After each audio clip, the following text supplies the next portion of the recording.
اعوذ باللہ من الشیطان الرجیم بسم اللہ الرحمن الرحیم یا ایہا الذین آمنوا اجتنبوا کثیرا من الظن ان بعد الظن اثم ولا تجسسوا صدق اللہ العظیم وصدق رسولہ النبی الکریم وَنَحْنُ عَلَى ذَلِكَ لَمِنَ الشَّاهِدِينَ وَالشَّاكِرِينَ وَالْحَمْدُ لِلَّهِ رَبِّ الْعَالَمِينَ رَبِّ اشْرَحْ لِي صَدْرِي وَيَسِّرْ لِي أَمْرِي وَاحْلُلْ عُقْدَةً مِّن لِّسَانِي يَفْقَهُوا قَوْلِي إِنَّ اللَّهَ وَمَلَائِكَتَهُ يُصَلُّونَ عَلَى النَّبِيِّ يَا أَيُّهَا الَّذِينَ آمَنُوا صَلُّوا عَلَيْهِ وَسَلِّمُوا تَسْلِيمًا اللہم صلی علی سیدنا و مولانا محمد معدن الجود والکرم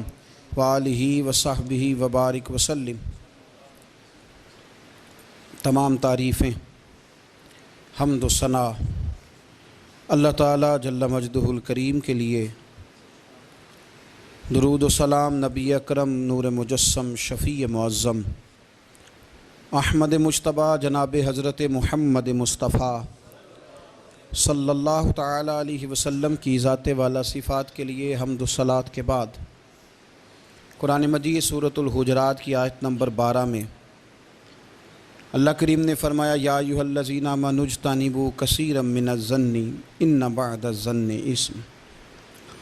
اے ایمان والو، بہت سارے گمانوں سے، بہت سارے خیالوں سے بچو۔ فرمایا بعض گمان بھی، بعض خیال بھی گناہ ہیں۔ کیسے بچیں؟ فرمایا ولا تجسسوا، یہ جاسوسی چھوڑ دو، یہ کسی کی باتوں، چھپی ہوئی باتوں کو تلاش کرنا چھوڑ دو۔ اس سے تم گمانوں سے بچو گے، وسوسوں سے بچو گے، خیالات سے بچو گے۔ نفسیاتی طور پر جو لوگ پاک صاف ہوتے ہیں نا، ان کی زندگی مطمئن ہوتی ہے۔ بہت زیادہ مال، دولت، وجاہت، شہرت کے باوجود جو لوگ نفسیاتی طور پر کسی میل کچیل کا شکار ہوتے ہیں، ذہنی طور پر، وہ ساری صلاحیتوں کے باوجود بھی کمزور، بے چین اور بے سکون رہ جاتے ہیں۔ زندگی میں گمان، سوچ، اپنی نفسیات کو ہمیشہ اچھا رکھیں۔ کبھی بھی اپنے آپ کو الجھاؤ کا شکار نہ ہونے دیں۔ جس آدمی نے سکون لینا ہے اس نے بھی یہاں سے لینا ہے، اپنے اندر سے۔ جس نے مطمئن ہونا ہے اس نے بھی خود بخود ہی ہونا ہے، اور جس شخص نے بے سکون رہنا ہے اس نے بھی خود بخود ہی رہنا۔ میرے نبی کریم علیہ السلام نے اپنے صحابہ کو مطمئن زندگیاں فراہم کیں، اطمینان بخش رویے حضور نے دیے۔ آپ غور فرمائیں گے کہ غریب ترین صحابہ بھی جب کوئی ان سے پوچھتا تھا کیفیت کیا ہے تو وہ کہتے تھے الحمدللہ، اللہ نے ہمیں نبی کریم کا غلام بنا دیا ہے۔ اب ہم خود اپنے آپ کو اتنا نفسیاتی طور پر کمزور کر لیتے ہیں، سوچ سوچ کے کہ فلانا بڑا ہو گیا ہے، میں چھوٹا رہ گیا ہوں، فلاں آدمی آگے نکل گیا، میں پیچھے رہ گیا ہوں۔ یہ چیز انسان کو کمزور کرتی ہے۔ انسان اگر یہ تصور کر لے کہ جو میرے حق میں بہتر تھا میرے رب نے مجھے عطا کر دیا ہے، اسے سکون نصیب ہوتا ہے، پھر نفسیاتی مسائل ختم ہوتے ہیں۔ بڑے بڑے سمجھدار لوگوں کو کالا جادو ہو جاتا ہے،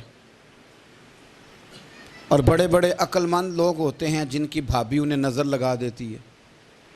بڑے بڑے سمجھدار لوگ ہوتے ہیں کہ جن کی دکان کے آگے کوئی تعویذ پھینک جاتا ہے۔ بڑے سمجھدار لوگ ہیں لیکن وہ چھوٹی چھوٹی باتوں سے اتنے کمزور ہو گئے کہ سانپ سے ڈرتے ڈرتے رسیوں سے بھی ڈرنا شروع کر دیا۔ رسیوں سے، وہ جی میں صبح کل چل رہا تھا تو میرے پیچھے کوئی چل رہا تھا تو میں نے کہا سایہ ہوگا آپ کا، وہی ساتھ چلتا ہے۔ ایک حدیث ہے ترمذی شریف کی، اسے یاد کر لیں، بڑا نفع دے گی۔ میرے نبی کریم علیہ السلام نے فرمایا اگر ساری دنیا مل کے بھی تیرا نقصان کرنا چاہے تو جب تک رب کی مشیت نہ ہو تیرا نقصان ہو نہیں سکتا۔ ختم ہو گئی بات۔ باہر آ جائیں اس چیز سے.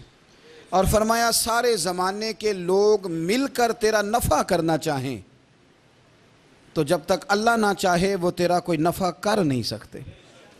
نقصان بھی اللہ کی مشیت پہ ہے، نفع بھی اللہ کی رضا پہ ہے. تو پھر آپ بلا وجہ لوگوں کو دیکھ کر ٹینشن کیوں لیتے ہیں؟ پریشانی کاہے کی ہے؟ آزمائش کس بات کی ہے؟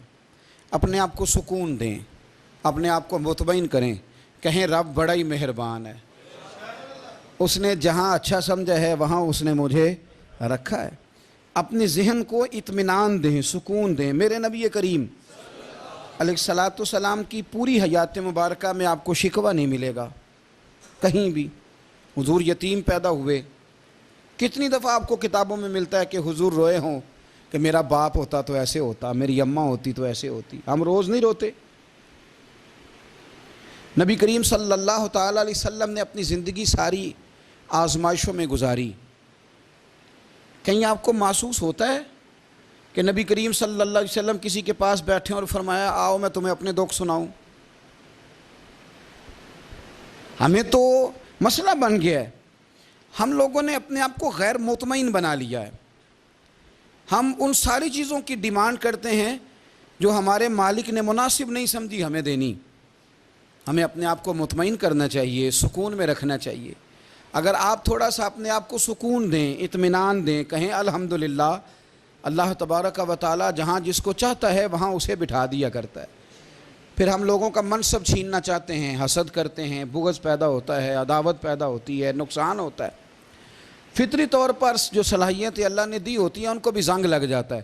زنگ لگنے لگتا ہے ان سب چیزوں کو جو اللہ نے اپنے فضل سے ہمیں دی ہوتی ہیں. تو بات کو یاد رکھیں، زندگی میں آپ مطمئن ہو جائیں کہ رب کریم نے جو دیا ہے وہ کمال ہی دیا ہے، کمال ہی. حضور کی ایک زوجہ محترمہ تھی تو ان کے ہاتھ ذرا لمبے تھے، مومنوں کی ماں. بعض خواتین نے ان سے کہا کہ لمبے ہاتھوں والی. ہم بنا لیتے ہیں نا یہ بھی بات کہ اس کا ناک موٹا ہے تو اس کی آنکھیں چھوٹی ہیں تو اس کے کان بڑے ہیں تو اس کے ہاتھ کیسے ہیں. تو کہا لمبے ہاتھوں والی. تو وہ پریشان ہو گئی. نبی کریم علیہ السلام تشریف لائے. کیا ہوا؟ عرض کی یا رسول اللہ مجھے لمبے ہاتھوں والی کہتے ہیں. تو حضور فرمانے لگے یہ پریشان ہونے والی بات ہے کہ خوش ہونے والی بات؟ یا رسول اللہ کیا مطلب؟ فرمایا تو کہہ کہ رب نے لمبے ہاتھ اس لیے دیے ہیں تاکہ میں سخاوت زیادہ کر سکوں. میں سخاوت زیادہ، یہ جو میرا چہرہ ہے نا، یہ جو آپ کا چہرہ ہے، یہ آپ کی چاہت ہے کہ اللہ کی؟ فی ای صورت ما شاء رکبک. اللہ فرماتے ہیں جیسے میں نے چاہا ہے ویسے تجھے بنایا ہے. تو اگر میرا موٹا ناک، میری چھوٹی آنکھیں، میری بڑی آنکھیں، میرے چپٹے کان، یہ میرے تو نہیں، یہ تو میرے رب کی چاہت ہے. مجھے اپنے موٹے ہونٹوں سے نفرت کرنی چاہیے کہ اللہ کی چاہت سے پیار کرنا چاہیے؟ مجھے اپنے کالے رنگ پر پریشان رہنا چاہیے کہ رب کی چاہت پر مجھے پیار آنا چاہیے؟ اللہ کی چاہت پر پیار کر، یہ چاہت ہے اللہ کی، یہ چاہت ہے. تو اللہ کی چاہت سے محبت کر. تو پریشان ہو رہا ہے فلانے کا رنگ ہو رہا ہے تو میرا کالا ہے، فلانے کا مکان بڑا ہے تو میرا چھوٹا ہے، فلاں بڑی گاڑی میں کیسے بیٹھ گیا؟ بھئی اللہ نے چاہا تھا بیٹھ گیا. اللہ نے میرے لیے سائیکل پسند کی ہے، مجھے الحمدللہ کہہ کے سائیکل پہ بیٹھنا چاہیے. اس نے پسند کی ہے، اس کی رضا ہے کہ میں یہاں رہوں. تو ایک بات تو یہ ہمیشہ یاد رکھیں کہ آپ اپنے آپ کو مطمئن کریں، زندگی میں سکون دیں. نفسیاتی طور پر ہم بڑے ڈسٹرب اس لیے ہیں کہ ہم بے سکون رہتے ہیں جان بوجھ کے، وجہ ہی کوئی نہیں. لیکن جب تک زندگی ہے اللہ نے زندہ رکھنا ہے، اور جب وقت آ جانا ہے تو پھر کوئی ہمیں بچا سکتا. تو ٹینشن کس بات کی ہے؟ ڈپریشن کس بات کا ہے؟ ایک بات. دوسری بات یہ کہ دوسروں کی نفسیات کا بھی تھوڑا تھوڑا خیال کریں. ہم پتہ کیا چاہتے ہیں؟ سارے میرے مطابق چلیں، پھر نفسیاتی مسائل پیدا ہوتے ہیں. میرے ساتھ اگر 100 بندہ پیار کرتا ہے تو ان کے مطالبے الگ الگ ہیں.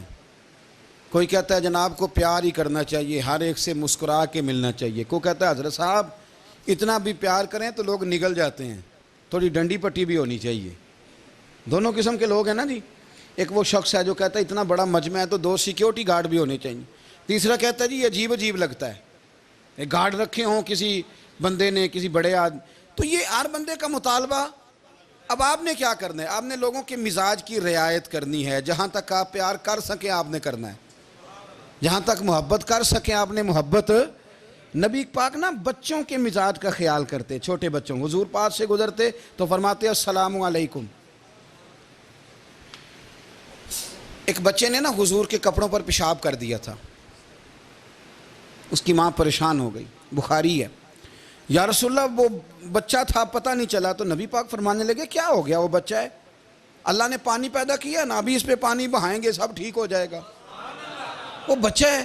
لیکن حاجی صاحب گھر میں بگڑ جاتے ہیں. پوتا اگر پیشاب کر دے کہتے ہیں میں نماز پڑھنی ہوں, وہ بگڑ جاتے ہیں. پیر صاحب بگڑ جاتے ہیں اس بات پہ. علامہ صاحب بگڑ جاتے ہیں. سیٹھ صاحب کہتے ہیں پتہ ہی نہیں بچے نے پیشاب کر دیا ہے. حضور نے فرمایا کہ بچہ بچہ ہوتا ہے, وہ چھوٹا ہے, اس کا ایک مزاج ہے, اس کا ایک مطالبہ ہے. اب آپ یہ کہیں کہ وہ بڑا مجھے پاک صاف سمجھتا ہے تو اس رویے سے میرے ساتھ وہ ملاقات کرے. آپ اس کے مزاج کی رعایت کریں گے. نبی کریم کے غلام کے بیٹے ہیں حضرت اسامہ بن زید. نواسوں کی بات نہیں سنا رہا. زید بن حارثہ حضور کے غلام تھے, ان کے بیٹے ہیں. چھوٹی عمر تھی, ناک بہ رہا تھا. ویسے دادا جی ناک صاف کر دیتے ہیں پوتے کا, ہو سکتا ہے وہ ڈانٹ دیں کہ چل دوڑ جا کتنا گندا, اماں سے کہا تیرا ناک صاف کرے, چل نالائق. نانا بھی کہا چل بھاگ جا. کیونکہ وہ حاجی صاحب نے وضو کرنا ہے, نماز پڑھنی ہے, تو ان کے قریب یہ چیز آ گئی تو بڑا مسئلہ بن جائے گا. نبی کریم صلی اللہ علیہ وسلم نے کہا عائشہ اسامہ کی ناک بہ رہی ہے صاف کر دو. حضرت عائشہ کہتی ہے میں ذرا اٹھی کو کپڑا دیکھ لوں تو حضور جلدی سے اٹھے. ایک روایت تو یہ ہے کہ حضور نے ناک پونچھ دیا, اور دوسری میں کہ نبی پاک قریب پہنچ گئے. جناب عائشہ کہتے ہیں میں نے ہاتھ پکڑ لیا, میں نے کہا حضور کپڑا لینے گئی تھی آ گئی. کہتے ہیں میں نے اپنے ہاتھوں سے ان کی ناک صاف کر دی, ریٹ صاف کر دیا. اللہ کے رسول گویا میری طرف دیکھ کے مسکرائے, حضور راضی ہوئے. بچے تو بچے ہوتے ہیں, بچے تو بچے ہوتے ہیں. اب آپ کو بچہ حاجی صاحب مانے, پہلے نمازی صاحب مانے, آپ کو پہلے بچہ جو ہے وہ بڑا سیاںہ مانے, سمجھدار مانے, عقل مند مانے, پیر صاحب مانے. چھوٹا بچہ تو وہ نہیں مان سکتا. آپ اس کی نفسیات کے مطابق اس کے ساتھ چلیں. آپ رویہ وہ رکھیں کہ وہ بچہ ہے, وہ چھوٹا ہے. حضور بچوں کے پاس سے گزرتے تھے تو انہیں سلام کہتے تھے. آپ بھی کہتے ہیں, آج سے کہیں گے. حضور گزرتے چھوٹے کہتے السلام علیکم. اور نبی پاک صلی اللہ علیہ وسلم کبھی کبھی نا بچے کھیل رہے ہوتے تو حضور بیٹھ جاتے, فرماتے یار میرے سینے سے تو لگو. حضور زمین پہ بیٹھ جاتے, بچہ یوں ہاتھ پہ, بچہ دوڑا آتا, حضور کے سینے سے جب لگتا تو نبی پاک گر جاتے اور فرماتے اوئے ہوئے تم نے تو مجھے گرا ہی دیا ہے. یہ بچوں کے ساتھ آپ جو رویہ رکھیں گے وہ میٹھا ہوگا. اب آپ کہیں گے چونکہ اب میں ایک عہدے پہ ہوں, میں ایک منصب پہ ہوں, تو یہ آپ کی نفسیاتی کمزوری ہے. پھر کیا ہوتا ہے, بچوں کو ڈانٹ کے رکھا جاتا ہے, بے جا ڈانٹ ڈپٹ, بے جا سختی, اور بے جا ان کے ساتھ رویے, اور ان کے ساتھ بڑی عجیب و غریب قسم کی جو ہے وہ ہماری جو ہے وہ گھٹن گیپ آ جاتا ہے بچوں کے درمیان. بچے, میں کہا کرتا ہوں پھر بچے ہمیں دکھ نہیں سناتے, وہ پھر غلط آدمی کو دوست بناتے ہیں, پھر اس غلط آدمی کو اپنی بات بتاتے ہیں, غلط آدمی رازدار بن جاتا ہے. آپ ان کی نفسیات کے مطابق ان سے پیار کریں, انہیں ٹائم دیں. آپ دیکھیں یہ کیا سوچتے ہیں, کیا کہتے ہیں, کس طرح کا ان کا رویہ ہے بچوں کے ساتھ. پھر نوجوان جب کوئی ہو جاتا ہے تو اس کی سوچیں جوان ہو جاتی ہیں. نوجوانوں سے معذرت کے ساتھ نبی پاک علیہ السلام نے نوجوانوں کی حکومت سے پناہ مانگی, نوجوانوں کی حکومت سے پناہ مانگی ہے, اس لیے کہ نوجوان بڑی جلدی پیار بھی کرتا ہے اور بڑی جلدی نفرت بھی کرتا ہے. سوچیں مضبوط نہیں ہوتی. نوجوان آدمی, جوان آدمی, بکھری ہوئی سوچیں ہوتی ہیں. میرے رسول کریم صلی اللہ علیہ وسلم نوجوانوں سے ان کے مزاج کے مطابق ڈیل کرتے تھے, ان کی طبیعت کے مطابق ان کی ذہن سازی کرتے تھے. ہم نا جوانوں کو وقت نہیں دیتے, ہم مطالبہ کرتے ہیں نوجوان سے کہ وہ ہے نوجوان باتیں بوڑھوں والی کرے. اگر جوانی میں بوڑھوں والی باتیں کرے تو پھر تو شیخ سعدی کہتے ہیں سارے بوڑھے چھوڑ کے اس نوجوان کے پاس بیٹھو, اس کے پاس فیض زیادہ ہے. اگر ایسا ہو جائے, کیونکہ در جوانی توبہ کردن شیوائے پیغمبری, یہ تو اچھی بات ہے. لیکن میرے عزیز اگر ایسا نہ ہو, ایسا ممکن نہ ہو, تو پھر نوجوان کو آپ اس کی طبیعت کے مطابق ڈیل کریں. آپ اس کی سوچ دیکھیں, اس کا رویہ دیکھیں, اس سے پیار کریں. نبی کریم علیہ السلام کے پاس ایک نوجوان داخل ہوا، اندر داخل ہوتے ہی اس نے فٹافٹ ایک بات کر دی، کہنے لگا یا رسول اللہ مجھے زنا کی اجازت دے دیں، میرے جذبات بہت بھٹک گئے، میں روک نہیں سکتا۔ ہمارے ہاں ہمارے گھر میں کوئی فون کرے تو ہم غیرت مند بن جاتے ہیں، میری غیرت کو گوارا نہیں کہ کوئی میرے گھر میں فون کرے، اور اگر میں کسی کے گھر میں فون کروں تو پھر غیرت کدھر گئی؟ پھر بھی آپ غیرت مند نہیں صاحب، پھر بھی آپ غیرت مند نہیں۔ اگر آپ کسی کے گھر فون کرتے ہیں تو آپ غیرت مند نہیں، تو یاد رکھیں اگر آپ یہ حرکت کر رہے ہیں تو پھر آپ کو بھی تھوڑا احساس ہونا چاہیے نا۔ نبی کریم صلی اللہ تعالیٰ علیہ وسلم سے اس نے کہا مجھے زنا کی اجازت دیں دے، حضور فرمانے لگے آگے آ جاؤ۔ حضرت عمر کہتے ہیں مجھے بڑا غصہ تھا، میرا دل کر رہا تھا اٹھوں اور 2 تھپڑ ماروں اسے، طریقہ ہے بات کرنے کا۔ حضور نے بلایا، پاس بٹھایا، تھپکی دی، فرمایا ایک بات تو بتا، تیرے سوال کا جواب پھر دیتا ہوں، ایک بات تو بتا یا رسول اللہ صلی اللہ تعالی وسلم۔ ارشاد فرمائیے، حضور فرمانے لگے تو پسند کرتا ہے کہ تیری بہن کے ساتھ کوئی زنا کرے؟ پسند کرتا ہے تو کہ تیری بہن کے ساتھ کوئی زنا کرے؟ کہنے لگا حضور میں بات بھی سننا پسند نہیں کرتا۔ تیری بیٹی کے ساتھ؟ کہنے لگا حضور زبان اس کی کھینچ لوں گا جو یہ بات کرے گا۔ کہا تیری ماں، تیری پھوپھی، خالہ کا؟ حضور خبردار کسی بندے کو میں اجازت نہیں دوں گا۔ تو رسول کریم فرمانے لگے جس سے تو زنا کی اجازت مانگ رہا ہے وہ بھی تو کسی کی بہن ہے نا، وہ بھی تو کسی کی بیٹی ہے۔ جو غیرت، جو حمیت تجھے اپنے گھر کے بارے میں آتی ہے وہ دوسرے کے بارے میں کیوں نہیں آتی؟ جب نبی کریم نے اس نوجوان کو اس کے مزاج کے مطابق سمجھایا تو اس کی آنکھوں میں آنسو آ گئے، عرض کرنے لگا یا رسول اللہ صلی اللہ تعالیٰ علیہ وسلم، حضور زنا کی ارادہ تو ایک طرف، آج کے بعد میری زبان پر اس کا نام بھی نہیں آئے گا۔ آپ سامنے والے کی نفسیات کو دیکھیں، آپ اپنے موڈ میں نہ رہیں۔ مجھے بڑی اچھی طرح یاد ہے ایک دفعہ نا مسجد میں ایک بچے نے نا آدھی بازوؤں کی شرٹ پہن کے نماز پڑھی، ایک بابا جی نے ان کو نا منع کیا، کہنے پورا کپڑے پا کے آیا کر، پتہ نہیں تمہیں؟ وہ کہنے لگا، بچہ کہنے لگا نماز ہو جاتی ہے، بازو آپ فولڈ کر کے ایسے کر کے، بڑے بازوؤں فولڈ کر کے پڑھیں گے تو کراہت ہے، لیکن ویسے بھی آدھے بازوؤں والی شرٹ میں نماز ہو جاتی ہے، لیکن اچھا عمل نہیں، اچھا یہی ہے کہ آپ کے بازو پورے ہوں۔ تو بزرگ ان سے کہنے پورے کپڑے پہنو، کہنے لگا بھئی ہو جاتی ہے نماز، میں بھی تھا۔ تو مجھے انہوں نے کہا جی حضرت صاحب بات سننا، میں نے کہا جی حکم۔ کہنے لگے ان کپڑوں میں نماز ہو جاتی ہے؟ میں نے کہا جی ہو جاتی ہے۔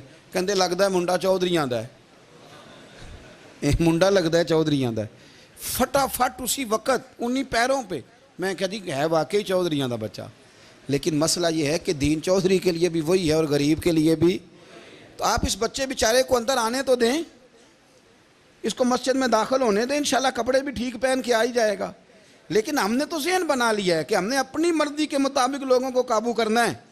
ہم لوگوں کی ذہن کے مطابق اترنے کو تیار نہیں، بس سارے میرے مطابق چلیں۔ یہ تو بات کو پیشوا کرے گا، مقتدا کرے گا، وہ بھی سمجھائے گا۔ رسول کریم علیہ الصلاۃ والسلام لوگوں کو جبرن نہیں جھکاتے تھے، حضور دلائل دیتے تھے۔ نوجوان بچوں کو موقع دیں، انہیں سمجھائیں، انہیں قائل کریں، ان سے پیار کریں، ان کی نفسیات کو سمجھیں، اس کے مطابق ان کے ساتھ آپ ڈیل کریں، پھر آگے بڑھیں۔ عورتوں کے بارے میں میرے نبی کریم علیہ السلام نے بڑی نصیحت فرمائی ہے۔ محبوب کریم فرمانے لگے عورت ٹیڑھی پسلی سے پیدا کی گئی ہے، سیدھا کرنا چاہو گے ٹوٹ جائے گی، یہ جیسی ہے اس کے ساتھ ویسے ہی گزارا کرو، اس کی نفسیات کو سمجھ جاؤ۔ عورت تھوڑا سا چاہتی ہے کہ وہ کھانا پکائے تو اس کی تعریف کر دی جائے، تو بھئی کھڑی ہے صبح سے برتی خانے میں، 2 لفظ بولنے میں کوئی حرج ہے؟ اور اگر کبھی نمک زیادہ ہو بھی جائے تو کیا خیال ہے بیوی جان بوجھ کے زیادہ ڈالتی ہے؟ اس کا شوق ہے کہ اس کی انسلٹ ہو؟ ہمارا رویہ اتنا سخت ہوتا ہے، بعض اوقات اتنا تکلیف دہ ہوتا ہے کہ اس سے جذبات کو ٹھیس پہنچتی ہے، مزاج میں خرابی آتی ہے۔ تھوڑی تعریف دیکھیں، عورت چاہتی ہے تھوڑا سا کہ میرے خاندان والے، میرے سسرال والے میری تھوڑی عزت کریں، تو وہ اگر سارا کچھ چھوڑ چھاڑ کے آ گئی ہے تو جس طرح ہم اپنی بیٹی کے لیے ذہن رکھتے ہیں عزت کا، اگر تھوڑا اس کے لیے بھی بنا لیں گے تو میرا خیال ہے کوئی حرج والی بات ہم نا لوگوں کا خیال رکھنے کی بجائے لوگوں کو چڑھاتے ہیں. ناراض تو نہیں ہو جائیں گے آپ؟ نہیں رہن دینے ہیں, لگتا ہے تو ہو جانا ہے بھائی. چڑھاتے ہیں لوگ. کسی نے کہہ دیا نا کہ یہ میرے گھر نہ آئے آج کے بعد, باپ نے بیٹے کو کہہ دیا یہ تیرا رشتہ دار نہ آئے, وہ کہتا ہے تو سویرے ضرور آئیں, ویکھاں گا تینوں کیڑا ڈکدا ہے, آنا صبح. وہ کسی نے کہہ دیا نا اس گلی سے نہ گزرنا, کہنا میں ابھی گزروں گا, تو دیکھ لے جو تو نے کرنا ہے. ہم لوگوں کی نفسیات کے, بلکہ پتہ چل جائے نا فلانے کو فلان چیز بری لگتی, اس کو لوگ زبردستی کرتے ہیں, چڑھاتے ہیں, نفرتیں پیدا کرتے ہیں, اس کے اندر غرور لاتے ہیں, مزاج کے اندر چڑچڑاپن پیدا کرتے ہیں. یہ کام نہ کریں. آپ اپنے لیے کیا گراؤنڈ بنا رہے ہیں کہ لوگ آپ سے نفرت کریں, لوگ تکلیف دیں آپ کو. یہ نوجوان بچے کسی نے ہارن دے دیا گاڑی کا, تو آپ اس نے گاڑی پیچھے کرنی نہیں, وہ ماں بدولت کو ہارن بجا دیا ہے. یہ مہذب قوموں کا یہ رویہ نہیں ہوتا. یہ تو وہ قومیں ہیں جو مطلب بڑی تنگ ہیں اپنے آپ سے. یہ بڑے آوازار لوگ ہیں. ٹھنڈے رہیں, میٹھے رہیں, پیار کریں, دوسروں کے جذبات کا احساس کریں. نبی کریم صلی اللہ تعالیٰ علیہ وسلم نے ایک دن حضرت عائشہ صدیقہ سے کہا عائشہ تیرے ساتھ ایک بات نہ کروں, حضور کریں. فرمایا جب تو ناراض ہوتی ہے تب بھی مجھے پتہ چل جاتا ہے, اور جب تو راضی ہوتی ہے تب بھی مجھے خبر ہو جاتی ہے. اتنا دھیان رکھتے ہیں خاوند گھر میں کہ اب اس کی پوزیشن کیا ہے, اور اب یہ کیا سوچتی ہے, اور کس بات پہ اس کو جو ہے وہ ناراضگی ہوتی ہے. مجھے جب تو راضی ہوتی ہے تب بھی پتہ ہوتا ہے. ناراض تو حضرت عائشہ کہتی ہے نہیں حضور ایسی تو بات ہی کوئی نہیں, آپ بتائیں. تو حضور فرمانے لگے جب میں کسی اور زوجہ کے پاس تھوڑا وقت گزار لیتا ہوں زیادہ, اور جب میں آتا ہوں تو ناراض ہوتی ہے. یا رسول اللہ آپ کو کیسے پتا؟ فرمایا بتاؤں حضور بتائیں. فرمایا اس وقت جب تو قسم اٹھاتی ہے تو کہتی ہے لا و رب ابراہیم, مجھے ابراہیم کے رب کی قسم. اور جب تو مجھ سے راضی ہوتی ہے تو کہتی ہے لا و رب محمد, مجھے محمد کے رب کی قسم. تو پھر حضرت ابراہیم کا نام لے لے کے حضرت عائشہ کہنے لگی محبوبہ قربان جاؤں, بات بالکل ٹھیک ہے. ایسے ہی ہے یا رسول اللہ, بالکل ایسے ہی ہے. جب تھوڑی خفگی ہوتی ہے تو میں یہ کام, تو حضور تو لوگوں کے مزاج کا خیال کرتے تھے. نبی کریم کو تو پتہ ہوتا تھا, لیکن ماں بدولت کہتے ہیں سارے میری مرضی کے مطابق چلیں. ہاں میں نے زندگی میں یہ تجربہ بھی کیا ہے کہ آپ لوگوں کا خیال رکھنے لگ جاتے ہیں تو لوگ خراب بھی ہو جاتے ہیں, اس میں کوئی شک نہیں. وہ سمجھتے ہیں شاید میری ضرورت بڑی ہے. نہ یہ بات نہیں بھائی, بات کچھ اور ہے. حضور رحمت اللہ للعالمین ہے نا, تو کافر ہے یا منافق ہے, حضور کی تو ڈیوٹی ہے پیار کرنا. لیکن کافر کو تو چاہیے نا کلمہ پڑھے, منافق کو تو چاہیے نا مومن بنے. او بھائی میں نے کہا وہ بزرگ ہیں, ان کی ذمہ داری ہی پیار کرنا ہے, وہ جو بھی جائے گا اس سے. لیکن تو بتا تو نے پیار میں سے سیکھا کیا ہے, لیا کیا ہے, تیرے اوپر اثر کیا ہے. پیار کرنا, شفقت کرنا اور ہے, یہ جملہ میرا یاد رکھنا. پیار کرنا کسی سے اور ہے, اور اس سے راضی رہنا یہ بات اور ہے. کسی پر شفقت کرنا اور ہے, اور اس بندے سے راضی رہنا. یہ آپ دیکھیں کہ وہ راضی ہے آپ سے کہ نہیں, کہ خالی پیار ہے, خالی شفقت ہے. شفقت تو مجبوری ہے, کرنی ہے. تو میرے عزیز یاد رکھیں نبی کریم تھوڑا تھوڑا خیال کرتے, دیکھتے بندہ اس کے مزاج کے مطابق. دیہاتی آتا تو حضور اس کا بھی خیال کرتے. حضرت ظاہر دیہاتی تھے, وہ آتے تھے ترکاریاں لے کے گاؤں سے. نبی کریم صلی اللہ علیہ وسلم پیار کرتے تھے. وہ کئی دفعہ عجیب و غریب باتیں بھی کرتے تھے, حضور محبت سے پیش آتے تھے. آپ سامنے امام حسن کے پاس ایک بندہ ہے, بڑی مزیدار بات داتا علی اجویری نے لکھی, مجھے پڑھ کے بڑا ہی مزہ آیا اور سمجھ بھی آئی کہ اہل بیت نبوت کی اصل مخالفت کون کرتا ہے. ایک شخص آیا تو اس نے آ کے نا معاذ اللہ حضرت مولا علی شیر خدا کو, معاذ اللہ ثم معاذ اللہ, امام حسن کے والد کو برا بھلا کہا. پھر امام حسن کو کہا, وہ برا بھلا کہتا جا رہا ہے, امام حسن مسکراتے جا رہے ہیں, ہنستے جا رہے ہیں. انجوائے کرنے کا آپ کا موڈ بن جائے تو سب کچھ انجوائے ہو سکتا ہے, لیکن اگر آپ نے مرچیں دانتوں کے نیچے رکھ کے اچھی طرح چبا لی ہوں اور کانوں سے بھی دھواں نکل رہا ہو تو پھر تو بھائی کوئی چیز بھی انجوائے نہیں ہوتی. پھر تو قصور یہ ہے کہ مرچیں نہیں چبانی تھی, آپ نے اپنا مزاج خود بڑا کڑوا کر لیا ہے, وہ کیسے کام چلے گا. وہ آیا تو اس نے آ کے نا امام حسن کو, آپ کے والد کو, معاذ اللہ ثم معاذ اللہ نقل کفر نہ باشد, برا بھلا کہا. وہ کہتا جا رہا ہے, امام صاحب ہنستے جا رہے ہیں. جب وہ تھک گیا تو امام حسن فرمانے لگے روٹی کھانی ہے, بھوک تو نہیں لگی ہوئی؟ کہنے لگا بڑی لگی ہوئی ہے. فرمانے لگے اس کو روٹی کھلاؤ. اس کو روٹی کھلائی. فرمایا تیرا حال؟ کہنے لگا بڑا غریب ہوں. ایک پیالے میں چاندی بھر کے امام حسن نے اسے دی، اور جب اس کو دے دی نا تو غور سے چہرہ دیکھنے لگا، کہنے لگا آپ کا حلم دیکھ کے، سخاوت دیکھ کے مجھے یقین آ گیا ہے کہ آپ واقعی خون رسول ہیں۔ امام صاحب فرمانے لگے یہ بیچارہ اصل میں تنگ ہے اپنی زندگی سے، اصل اس کا حال کوئی نہیں، تو میرے ساتھ یہ حرکتیں کر رہا ہے۔ تو یہ آپ سمجھیں اس بات کو، کچھ لوگ بیچارے ویسے ہی تنگ ہوتے ہیں، پریشان ہوتے ہیں، ویسے ہی بلا وجہ معاملہ ہی کوئی نہیں۔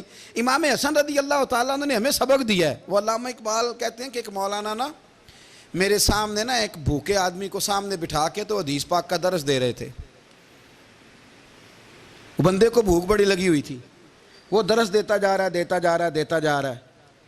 تو اقبال کہتے ہیں میں نے اسے کہا کہ فاقہ کش کو درس شریعت سے کیا غرض، اس کے شکم کی آگ کو تو روٹی چاہیے، وہ اسے روٹی کھلا، اسے تیری کوئی سمجھ نہیں آ رہی، تو بھوک لگی ہوئی ہے، پہلے کھانا کھلا لے، پھر ذرا اس کے ہوش ٹھکانے آئیں گے، پھر اسے دین کی بات بتانا۔ ہم لوگوں کا ذہن نہیں سمجھتے کہ بندہ کس قسم کا ہے۔ سارے ہی صحابہ حیا والے تھے، سارے ہی اکرام والے تھے، پر حضور سید عالم صلی اللہ علیہ وسلم کی پیاری زوجہ حضرت عائشہ صدیقہ رضی اللہ تعالیٰ عنہ فرماتی ہیں کہ میں حضور کے گھر میں پردے کے پیچھے دیکھ رہی تھی، نبی کریم آرام فرمائیں، تو حضور کی نا تہمت مبارک پنڈلیوں سے ذرا اونچی ہو گئی، پنڈلیوں سے ٹخنوں تک مرد کا چھپا ہوا ہو تو وہ جائز ہے، اس سے نیچے ننگا نہیں کرنا چاہیے، اوپر اس سے ٹخنوں سے اوپر، نیچے ہو بھی جائے تو خیر ہے۔ حضور کی پنڈلیاں نا تھوڑی سی چادر ہٹی ہوئی تھی، پنیاں کہتے ہیں ہم پنجابی میں، پنڈلیوں سے ذرا چادر ہٹ گئی، حضور لیٹے رہے، آرام فرما رہے۔ فرماتی ہیں باہر دستک ہوئی، حضور نے فرمایا کون ہے؟ عرض کی ابو بکر صدیق ہوں یا رسول اللہ، اجازت ہو تو حاضر ہو جاؤں؟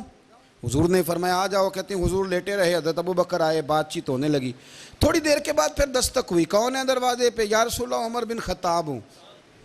فرمایا آ جاؤ، آ گئے، بات چیت ہوتی رہی، تھوڑی دیر کے بعد عثمان غنی آئے، یا رسول اللہ آ جاؤں؟ فرمایا عثمان ذرا ٹھہر۔ حضرت عثمان ٹھہر گئے، نبی کریم اٹھ کے بیٹھے، چادر مبارک پنڈلیوں کے گرد لپیٹی، اپنے کرتے کو سیدھا فرمایا، کہا عثمان آ جاؤ۔ تو عثمان آئے، بات چیت ہوئی، چلے گئے۔ سیدہ کہتی ہے میں نے پوچھا یا رسول اللہ عثمان تو بڑی ٹھنڈی طبیعت کا بندہ ہے، وہ تو بڑا میٹھا آدمی ہے حضور، کوئی جاہو جلال نہیں، کوئی بات نہیں، کوئی، وہ تو بڑا پیارا ہے۔ عمر آئے تو آپ لیٹے رہے، ابو بکر آئے تو آپ لیٹے رہے، تو عثمان؟ حضور فرمانے لگے عائشہ عثمان سے تو فرشتے بھی حیا کرتے ہیں، عثمان سے تو فرشتے بھی حیا کرتے ہیں، تو میں نہ حیا کروں؟ آپ اس بات کو سمجھیں، غور کریں کہ اگر ان کی طبیعت اس طرح کی ہے کہ وہ کہتے ہیں کہ وجود زیادہ چھپا ہوا ہونا چاہیے، تو نبی پاک نے ان کی طبیعت کا خیال کیا ہے، حضور نے ان کے مزاج کا۔ تو آپ کو نہیں پتا کہ ابا جی آپ کے کیا سوچتے ہیں، کیا چاہتے ہیں؟ آپ کو نہیں پتا آپ کے استاد کا مزاج کیا ہے؟ آپ کو نہیں پتا آپ کے مرشد کامل کی طبیعت کس طرح کی ہے؟ وہ کن باتوں میں راضی ہوتے ہیں، کن میں ناراض ہوتے ہیں، ہمیں سارا پتا ہوتا ہے، لیکن ہم چاہتے ہی نہیں صحیح کرنا معاملات کو۔ ہم اپنے وجود پر تھوڑا سا بوجھ ڈالنا ہی نہیں چاہتے، اپنی طبیعت کو تھوڑا سا تکلیف دینا ہی نہیں چاہتے۔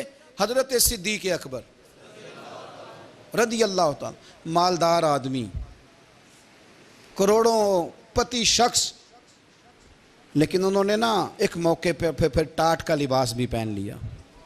تو کسی نے ان سے کہا ابو بکر یہ کیا؟ فرمانے لگے نبی کریم کو، میرے آقا کو غریبی پسند ہے، تو ابو بکر غریب بن گیا ہے، ختم ہو گئی، جے سونا ہی میرے دکھ وچ راضی تے میں سکھ نو چلے ڈاواں، ٹھیک ہو گئی بات۔ وہ جس حال میں رکھے اس حال میں راضی رہنا ہے۔ یہ جو مزاج ہے نا ہمارا کہ میں ڈھلنا نہیں چاہتا، میں بدلنا نہیں چاہتا، ہم تو غلام ہیں پھر بھی نہیں بدلتے۔ تھوڑا سا خیال کریں۔ میں کہا کرتا ہوں کہ اماں کو زیادہ نہیں ضرورت پیسوں کی، ہاں ماں تو ماں ہوتی ہے، وہ کو ریٹ لگا کے تیرے سے پیسے مانگے گی۔ اماں کو تو بس اتنی ضرورت ہے کہ ماں جو کہہ دے جی کر دو۔ ماں کو تو اتنی ضرورت ہے کہ 2 منٹ رات کو بیٹھ جاؤ پیروں میں، اماں لا تیرے پیر دبا دوں، بھائی اتنا ہی کافی ہے۔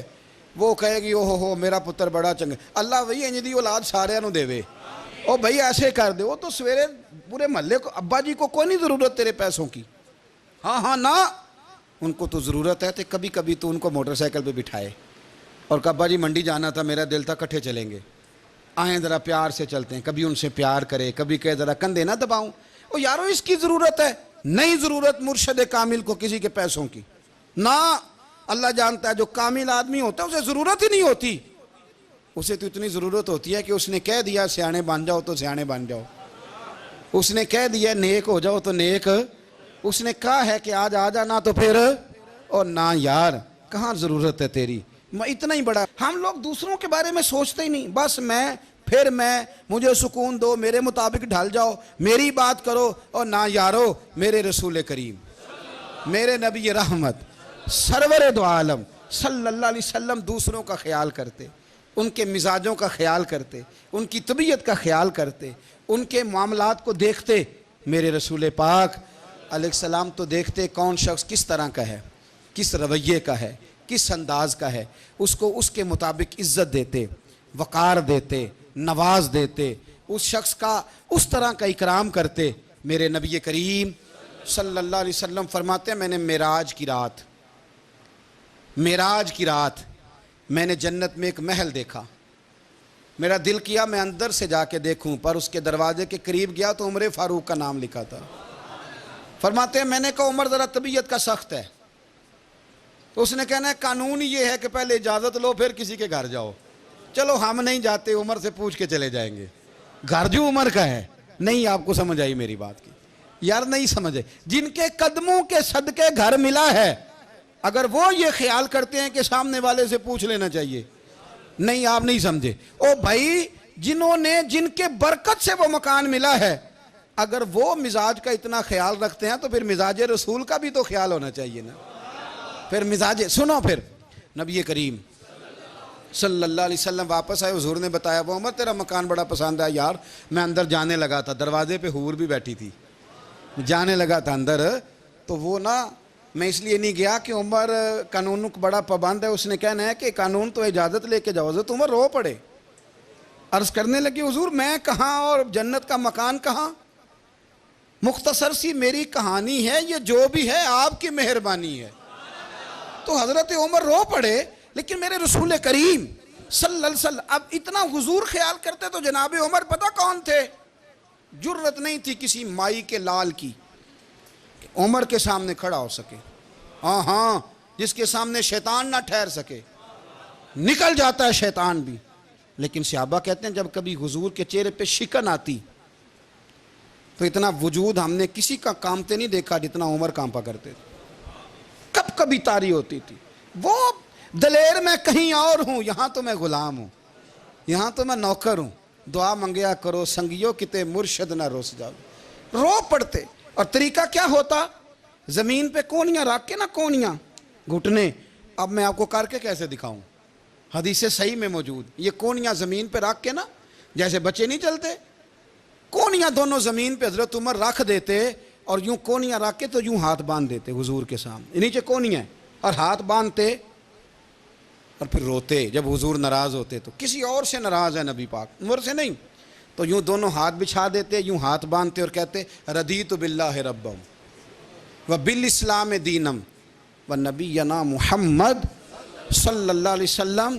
یا رسول اللہ میں بڑا راضی ہوں کہ اللہ میرا رب ہے، حضور میں بڑا راضی ہوں، حضور میں بڑا راضی ہوں کہ اسلام میرا دین ہے، و محمد نبیم و رسولہ، اور میں بڑا راضی ہوں کہ اللہ نے محمد کو نبی اور رسول بنایا ہے۔ حضور بڑا راضی ہوں، مہربانی فرما، بڑا راضی ہوں۔ یہاں پیر سید علی حسین شاہ صاحب اشرفی رحمۃ اللہ علیہ کچوشا شریف کے بزرگ تھے، اور شان یہ تھی کہ چہرہ غوث پاک سے ملتا تھا۔ وہ تھوڑا سما کے قائل تھے، سما کے، یعنی وہ والا سما نہیں جو اب ڈھول ڈھمکے کے ساتھ ہوتا ہے، کچھ اس میں اشعار پڑے جاتے تھے، اور بعض ایسے شعر تھے جن پر باپ بزرگ کہتے تھے نہیں ہونے چاہیے، یہ رائے کا اختلاف۔ ان کے یہاں ایک خلیفہ تھے سید ابو البرکات شاہ صاحب، مفتی اعظم پاکستان، وہ خلیفہ ہیں لیکن بڑے عالم تھے۔